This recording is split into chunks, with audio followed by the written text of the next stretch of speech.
언어폭력은 눈에 띄는 상처를 남기지 않지만 신체적 학대만큼 잔인하다. 이 글에서 언어폭력의 특징과 징후를 알아보자. 말은 믿을 수 없을 만큼 강력하다. 말로써 위로받거나 죽거나 진정하나 다칠 수 있다. 많은 사람들이 이 사실을 기억하지 못한다. 안타깝게도 언어폭력에 지속적으로 노출되면 갈등을 일으킬 수 있다.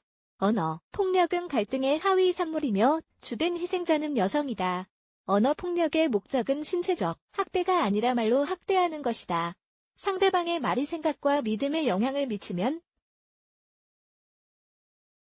스스로가 언어폭력의 희생자라는 것을 깨닫기가 매우 어려워진다. 이 글에서는 언어 학대를 나타내는 주요 징후를 소개한다. 언어폭력의 징후 1. 소리 지르는 것이다. 가 아니다. 언어폭력이 흔하게 느껴진다면 아마도 당신의 연인이 늘상 당신에게 소리를 지르고 다닐 가능성이 농후하다. 일시적이 아닌 지속적으로 말이다.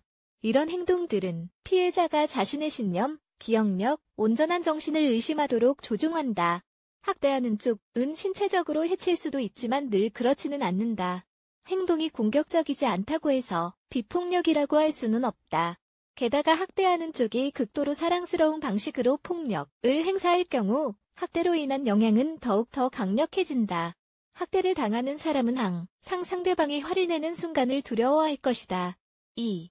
비교하고 비난하고 집착하듯 이 질투한다. 언어폭력을 행사하는 A는 지속적으로 우리를 다른 사람과 비교한다. 미모가 더 아름다운 친구들이나 단짝 친구들보다 못났다고 말한다. 어떤 때는 아주 묘하게 연예인을 비교 대상으로 삼아 지적하기도 한다. 어쨌든 우리가 열등감을 느끼게 될 것이다. 또한 통제 불가한 것들을 포함해서 우리를 비난한다. 직장, 봉급, 심지어 신체 특징에 대해서도 비판할 것이다. 단순한 결점을 크게 과장해서 비난한다. 게다가 그런 사람들은 항상 우리의 친구들에 대해 부정적인 말을 한다. 특히 이성 친구일수록 더욱더 그렇다. 우리가 직장 동료로부터 받는 전화도 싫어하고 아예 우리의 사회생활 자체를 싫어한다. 3. 모욕을 당하더라도 모른다. 거의 모든 사람들이 언어폭력을 금방 눈치챌 것이라고 생각하지만 현실적으로는 어린 시절부터 이런 학대를 당한 사람들은 본인이 언어폭력의 피해자라는 사실을 인정하지 않는다. 게다가 학대하는 사람들은 장난이나 농담처럼 대수롭지 않게 이러한 폭력적인 행동을 하기도 한다. 얼굴로는 웃으면서 하지만 사실은 우리의 능력과 가치에 대한 모욕이다. 겉으로 보기에 매우 다정해 보이는 것은 중요하지 않다. 이처럼 악에 없는 비난이 우리 기분을 어떻게 만드는지가 중요하다. 4. 우리가 다른 사람의 학대자가 될 때 우리는 피해자거나 학대자 혹은 둘 다가 될 수도 있다. 기본적으로 학대의 문제는 해결하기 어렵다. 심각한 문제가 있다는 것을 인식하고 도움을 구하지 않는다면 이런 패턴을 바꾸는 것은 거의 불가능하다. 자신의 감정을 통제하지 못하는 부모는 아이에게 교육에 좋지 않다.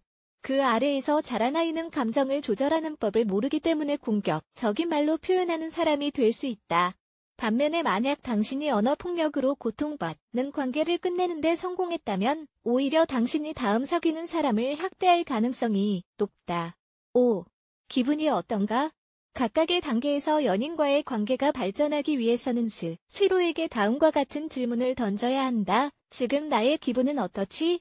이는 애인이 당신을 진정으로 행복하게 하고 자신감을 느끼도록 격려하는지를 판단하는 데에 도움을 준다. 언어폭력으로 인한 고통은 자존감을 무너뜨리는 주된 원인이다. 이런 비난이 오래 지속될수록 모욕과 비판을 믿기 쉬워진다. 애인 앞에서 두려움을 느끼거나 슬프거나 긴장하는 이유를 스스로에게 물어보는 습관을 기르도록 하자. 6. 언어폭력 대처법. 우리 모두는 나름의 결정과 문제를 가지고 있다는 것은 사실이다. 게다가 연인 관계에서 갈등이 일어나는 것은 지극히 정상적인 일이다. 그러나 비정상적이고 절대 허용해서는 안 되는 행위는 다음과 같다.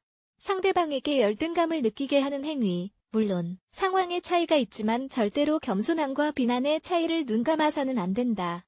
슬픔이나 우울증과 같은 부정적인 감정을 일으키는 행위. 만약 항상 기분이 나쁘고 애인이 긍정적인 것보다 더 부정적인 감정을 만들어내는 데에 주력한다면 그 사람과의 거리를 둘 필요가 있다.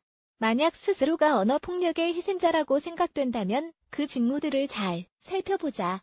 그리고 치료사나 심리상담사에게서 도움을 구하자.